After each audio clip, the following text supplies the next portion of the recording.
zenekar, Raklap zenekart fogjuk megkérdezni mindenféle hátsó információról, vagy olyan belsőséges dolgokról, mint például, hogy a nevetek, mint a Raklap, valamilyen súly elcipelésére szolgál. Lehet, hogy ez a súly a világ súlya? Volt valami ilyen dolog, amikor kitaláltátok ezt a nevet? Ez a név kitalálása határozottan nem a világ súlyának az elcipelésére próbál reflektálni szerintem. Egyfajta könnyedséget hordoz magával, mint olyan a Raklap is. Egy könnyed zenekarként kezdődött szerintem, vagy könnyed zenével kezdődött. A súly az utólag érkezett meg, úgyhogy igen. Mi ez a súly, ami megérkezett idővel? Bármennyire nem tetszik, ez nem a világ súlya, hanem személyiségek. az irányok súlya leginkább talán. És ezzel nagyon, nagyon szépen fogalmaztam, és bőven elég fellengzősen. Jó, akkor maradsz még a következő kérdésre, vagy? Nem. Jó. Állítsátok meg a földet, le akarok szállni róla. Miért adtátok ezt a címet? Hát volt egy ismerős, akinek volt egy ismerőse, aki ezt a feliratot így magára varta, ahogy az a lemez címén is szerepel, ilyen nagyon szépen leírva. És ez valamilyen üzenetet tartalmaz számotokra, vagy mihez kapcsolódik? Állítsátok meg a földet, le akarok szállni róla. Van ez a szép szám, és van ez a jó felirat. És akkor ott volt egy album, aminek nem tudtunk nevet adni. Szóval akkor ez egy ilyen hiátus pótolt. Van-e ilyen közöttetek, aki időnként elszáll egy próbán vagy egy koncerten, és van-e olyan, aki egy picit visszahozza olyankor, ha valamelyik őtök elindul egy irányba, és picit vissza kell rángatni ebbe az irányba, mondjuk a földre, a színpadra? Szerintem az is úgy történik, mint ez, ami itt, hogy váltogatjuk egymást, és ügyesen sakkozunk ezzel. A Szia Mama című dalotok elég nagy sláger lett. Mit szólt hozzá anyukátok, amikor meghallotta? Hát biztos meglepődött kicsit. Amúgy nem kaptunk szerintem senki annyira katolikus nevelés, hogy nem tudom, szentelt vizet misált volna, meg fürdött volna benne ezután, meg ilyesmi. Igazából szerintem tetszett nekik az, hogy dallamos, hogy milyen jól szól, és kb. Ennyi. Oké. Ha lenne egy sorotok, amit Budaörs térkövére kéne fölvésnetek, mi lenne az? Bármelyik dalszövegeteknek egy sora.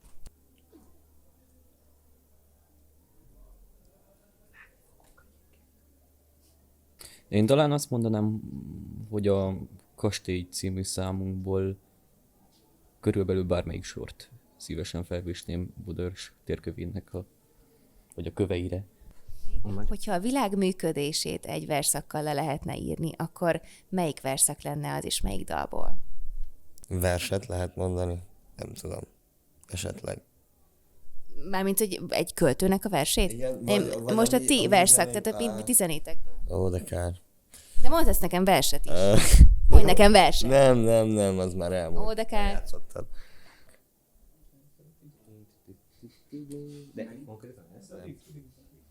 Életem vége, berakom a szívbe, az összes emléket, feltekintek az égre. Nekem ez most már bagatell számnak tűnik, de az, amit ez nekem jelent, az viszonylag sok tartalommal bír. Egyetvettem az űrbe, hogy szegfő is lefér, hogy söppen az űrhajó, az automata nézeteit finoman átalakulta, a végen a másom kurvák, önök is az ürességbe. A zenekarotok egy időgép lenne, akkor melyik korszakba vinné vissza a hallgatót? Lenne egyáltalán egy ilyen korszak? Vissza akarja vinni bárhova, vagy akár éppen másik irányba előre? Szerintem így a 70-es évek.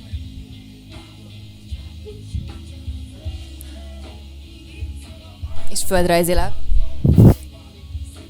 Maradnánk. Szeretjük itt, maradnánk.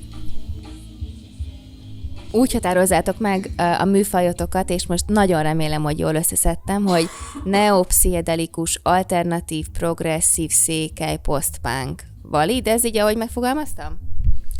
Igazából az is csak egy ilyen interjús dolog volt, de azután rájöttünk arra, hogy valójában talán a legjobb az, hogyha úgy határozzuk meg, hogy rók, hosszú óval és magyar kával.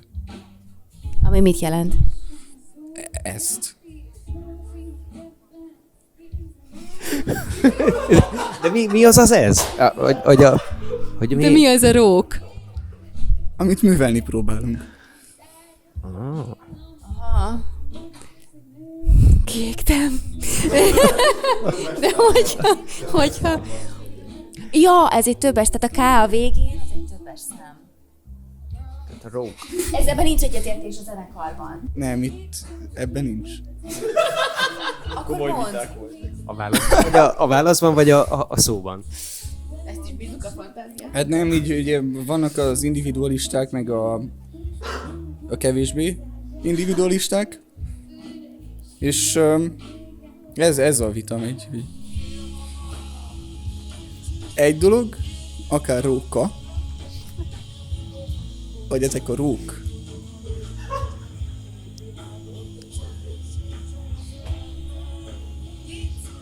Eurók.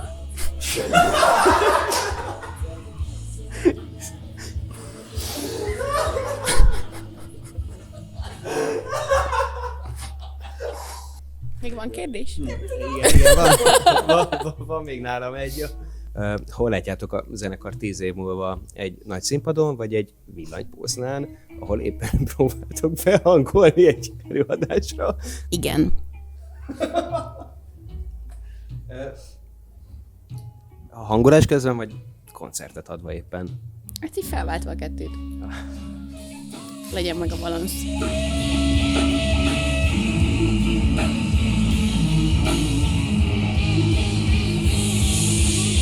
Ti székelyek vagytok egyébként mindahányan? Igen. És egy városból származtok? Hát mondhatni Sepsiszentgyörgy környékéről.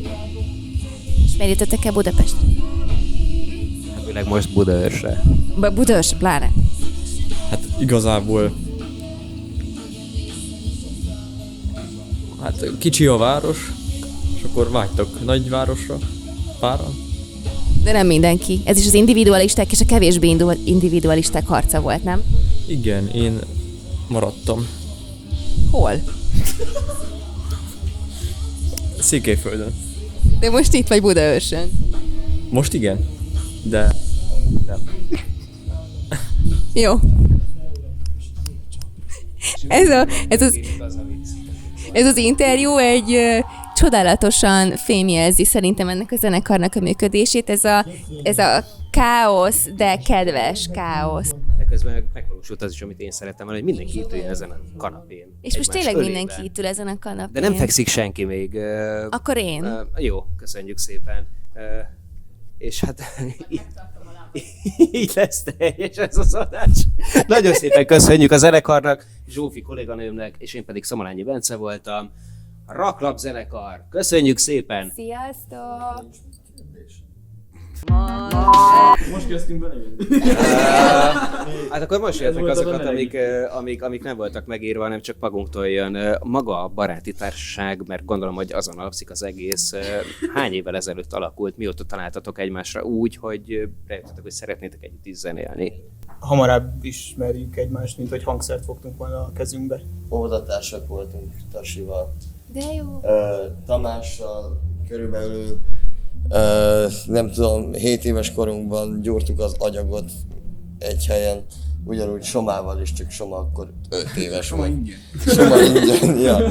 Dorkát iskolából ismerte. Ezek mindig ilyen írdatlan, organikus történetek. Igen, amúgy kisváros, úgyhogy ott jól telik. Fújja a szemetet a szél. Igen. Egyetlen női tagként, hogy bírod elviselni mondjuk csak a buszban Muszáj. az ott töltött időt, Tehát, hogy mi segít engem nekem elviselni? Hogy bírod, drága. vagy a srácokkal, Fú, hát hogyan jössz ki. Én azt szoktam mondani ilyenkor, hogyha 5 másik nővel lennék összezárva, fixen megbolondultam volna eddig, szóval szerintem rohadt nagy szerencsém van. Nem rinyálósak akkor a srácok. Ezt nem mondtam, De amúgy annak tényleg teljesen más dinamikája van, amikor 5 nő van összezárva, mint hogyha 5 pasi, és hogyha az 5 pasi hisztizik, akkor az még mindig teljesen máshogy elviselhető. Ez így van. Szerintetek is, srácok? Mi egymást nem viseljük el, csak Dorka. Nem nyilatkozunk. Igen, és még nem tudjuk, hogy milyen, amikor 5 nő össze van zárva. Igen. Még nem voltam 5 nő.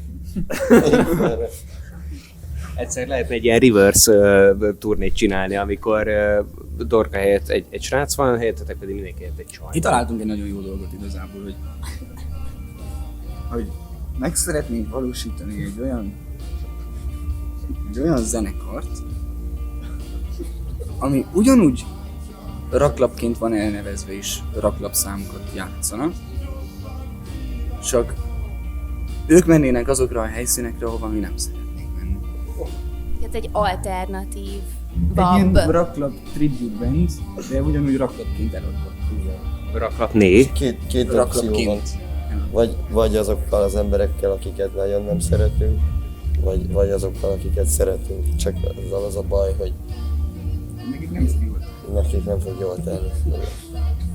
De akiket nem szerettek, azok lehet, hogy még ezt is élveznék, sőt, ezt még talán inkább. Igen, egyébként. Ez egyébként így van.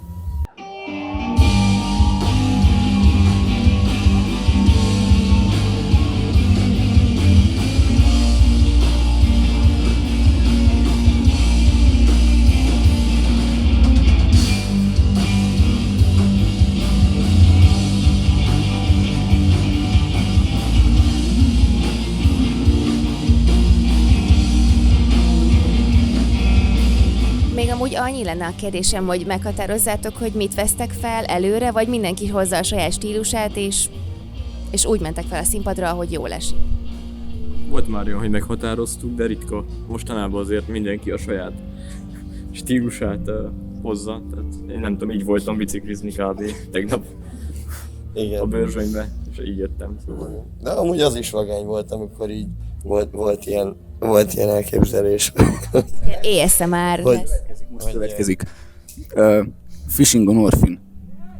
Egy nagyon érdekes Egy nagyon érdekes dolog történik Fishing on Orphin, mert ott majd összeöltözünk. Tényleg? És ezt el tudod árulni, hogy mi lesz az összeöltözésnek, vagy ez titok addig? Japán. Butószerű fekély. Igen. Csodál, tehát akkor ott lehet veletek legközelebb találkozni? Nem? Ha nem? Még a kettő között milyen esemény lesz, ami vár? Hát gondolkozunk, hogy kibővítsük egy ilyen bográcsolásra, de az A38 hajónak a teraszán fogunk úgy játszani, hogy majd közben valaki krumplit hámoz mellett. Nem biztos, hogy engedik a pirotechnikát, de hogyha igen, akkor mi biztos, hogy ott leszünk. És de krumplit hámoznak, az nem pirotechnika. A bográcsozás akkor hol marad a dologból? Azt majd valaki majd a vízen ki lesz kötözve a hajóhoz, és majd ott bográcsol, és akkor majd így ilyen cérnával húzzuk fel a húsokat. Június 5. Hát nem, csak 5. Ez idén az 2025. És a keresztény időszámítás szerint? 5. Júni. 5. Nektek köszi, hogy végignéztétek ezt az epizódot. Sziasztok! Nem tudok már többet hozzáfűzni. Jesus! Gyerekek!